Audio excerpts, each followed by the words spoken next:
শুনেন, আপনার বাচ্চার বয়স হচ্ছে 7 দিন, আপনার বাচ্চার সমস্যা হচ্ছে বেশি বেশি কি করে বমি করতেছে। তো এই ক্ষেত্রে আপনার করণীয়টা আসলে কি? হ্যাঁ, করণীয় হচ্ছে যে প্রথম কথা হচ্ছে যে এই যে খুব বেশি বেশি বমি করে, বমি করার আগে আপনি নাকটি পরিষ্কার করে নেবেন। আপনার নাকের ড্রপ দিব, নাকের ড্রপ এক ফোঁটা করে নাকের ড্রপ দিয়ে কি করবেন, নাকটা পরিষ্কার করে নেবেন। তার মানে কি, আমার বুকের দুধ খাওয়ার সময় আমার নাক দিয়ে শ্বাস নেওয়ার রাস্তাটা পরিষ্কার হয়ে গেল। তারপর কি করবেন, আপনি হচ্ছে বাচ্চাকে বুকের দুধ খাওয়াবেন এবং বুকের দুধ যতক্ষণ পর্যন্ত সে খেতে পারে, সাধারণত একটা বাচ্চা 10 থেকে 15 মিনিট বুকের দুধ খায়, পুরো বুকের দুধটা সে খাবে। তারপরে কি করবেন, যদি সে বমি করে দেয় তাকে একটু বাচ্চা একটু মুচড় রোদে বেশি দেয়, গ্যাসটা বের করতে হবে। গ্যাস বের করার জন্য আপনি কি করবেন, দেখেন বাচ্চাকে দিলে, ঠিক আছে, দেখুন এই তো আমাকে গ্যাস বের করতে হবে। খুলে নিয়ে, ঠিক আছে, খুলে নেবেন। খুলে নিয়ে কি করবেন, কান্দে ফলাইয়া, ঠিক আছে, আপনি হচ্ছে যে গ্যাসটুকু একটু ধীরে ধীরে সাথে খাবার দিয়ে বের করে নিলেন। তারপর হচ্ছে কি করবেন, তারপরে সাধারণত শোয়াই দিবেন না, 15 থেকে 20 মিনিট মিনিমাম বলে আধা ঘন্টা বাচ্চাকে কুলে ভাবে রাখতে হবে।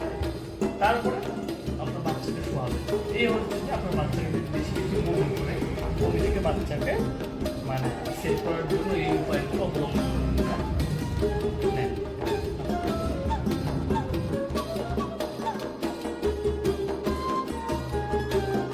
শুনেন, আপনার বাচ্চার বয়স হচ্ছে 7 দিন, আপনার বাচ্চার সমস্যা হচ্ছে বেশি বেশি কি করে বমি করতেছে।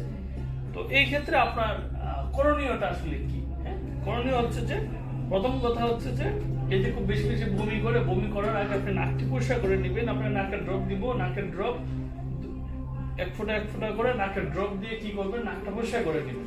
তার মানে কি, আমার বুকের দুধ খাওয়ার সময় আমার নাক দিয়ে শ্বাস নেওয়ার রাস্তাটা পরিষ্কার হয়ে গেল। তারপর কি করবেন, আপনি হচ্ছে বাচ্চাকে বুকের দুধ খাওয়াবেন এবং বুকের দুধ যতক্ষণ পর্যন্ত সে খেতে পারে, সাধারণত একটা বাচ্চা 10 থেকে 15 মিনিট বুকের দুধ খায়, পুরো বুকের দুধটা সে খাবে। তারপরে কি করবেন, যদি সে বমি করে দেয় তাকে একটু বাচ্চা একটু মুচড় রোদে বেশি দেয়, গ্যাসটা বের করতে হবে। গ্যাস বের করার জন্য আপনি কি করবেন, দেখেন বাচ্চাকে দিলে, ঠিক আছে, দেখুন এই তো আমাকে গ্যাস বের করতে হবে। খুলে নিয়ে, ঠিক আছে, খুলে নেবেন। খুলে নিয়ে কি করবেন, কান্দে ফলাইয়া, ঠিক আছে, আপনি হচ্ছে যে গ্যাসটুকু একটু ধীরে ধীরে সাথে খাবার দিয়ে বের করে নিলেন। তারপর হচ্ছে কি করবেন, তারপরে সাধারণত শোয়াই দিবেন না, 15 থেকে 20 মিনিট মিনিমাম বলে আধা ঘন্টা বাচ্চাকে কুলে ভাবে রাখতে হবে। তারপরে আপনার বাচ্চাকে শোয়াবেন। এই হচ্ছে যে আপনার বাচ্চাকে বেশি বেশি বমি করে, বমি থেকে বাচ্চাকে মানে সেভ করার জন্য